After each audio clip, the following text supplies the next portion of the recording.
Okay. So this is study of reciprocating pump. Here I'll show you. This is the reciprocating pump that we are going to use. This is the inlet valve. This is the exhaust valve. Exhaust valve. That means to say this is a suction valve. This is a delivery valve. Okay.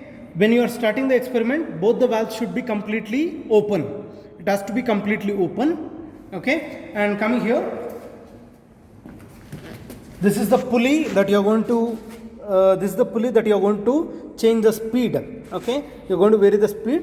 So here in this experiment, we are going to do only for constant speed. So for which you adjust this pulley to any one of the. You adjust this belt to any one of the pulley, and you have to start the experiment.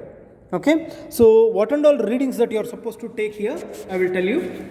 First one, you have to take suction head,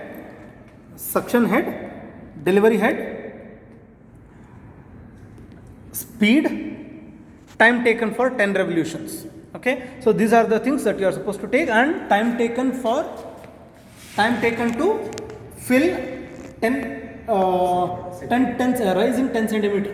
Okay. Time taken to rise 10 centimeter of water in the tank. Okay. So this is the basic things that you are supposed to do it. This is the tank. This is the tank in which the water is going to be dropped. Press yeah. So how to start the experiment? It is simple. As I said, suction valve, delivery valve, both should be opened. How do you identify this as suction valve, this as delivery valve? Simple. From the tank, from the downhead tank, the water line has come here, and here you have the valve. So this is suction valve. After pumping the water, after compressing the water is going to get back delivered to the tank. At the delivery line you have the valve, so this is called delivery valve.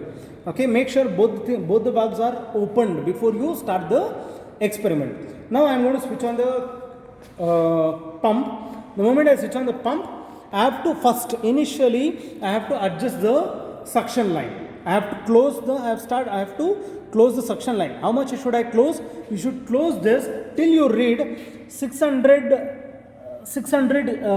vacuum gauge, 600 mm of Hg, till it reaches suction head reading, till it reaches 600 mm of Hg. It should reach. Till then you have to keep closing your suction valve. The moment it reaches 600 mm of Hg, then note down all the readings. Which are all readings? Suction head, delivery head, speed, time taken for 10 revolutions, then time taken for 10 centimeter rise in water level. Okay. So note down all these readings. This is the first trial. Then second trial. From second trial onwards, you have to alter your delivery valve. You should not touch your suction valve. You have to alter your delivery valve. How much should I alter? You should alter such a way that this delivery head, you are operating delivery valve, right? So your delivery head should read 1 kg per centimeter square. Outer scale reading. It should reach 1 kg per centimeter square. The moment it reaches 1 kg per centimeter square, you should stop adjusting your delivery valve and note down all the readings which I said. Okay, this is the second trial. Third trial, again you adjust your delivery valve till it reads 2 kg per centimeter square. The moment it reads 2 kg per centimeter square, stop adjusting your delivery valve and note down all the readings. Okay, so this you have to enter all these things in this tabular column.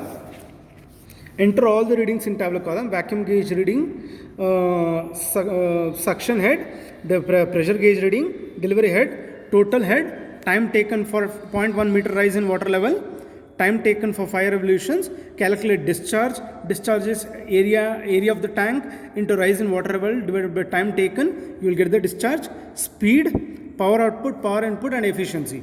So what are all the formulas you are going to use? Suction head calculation is 13.6 into vacuum gauge reading divided by 1000. Why 13.6? Because this is the density of mercury. Right, 13,600. So 13.6 into vacuum gauge reading divided by 1000. Using this you can calculate suction head. Delivery head is pressure gauge reading into 10 power 4 divided by 10 power 3. If you do, you will get delivery head. Then efficiency is output by input. Output is water which is getting delivered to the tank. So water power rho QGH by 1000, and input is the power supplied to run the pump. So power supply is K 3600 into motor efficiency divided by EMC into time taken for the 10 revolutions. So 10 revolutions into motor efficiency is around 72%. Energy meter constant reading, you can see it is 400. Yeah, 400, and T is time taken. So where do you get all this information? Motor efficiency, you can see it on the nameplate punched on the motor itself. Energy meter constant, that you can see it over here. This is energy meter constant reading, which says 400 revolutions per kilowatt hour. Okay, so here you read the EMC value. So this is how you conduct a reciprocating pump experiment. Thank you.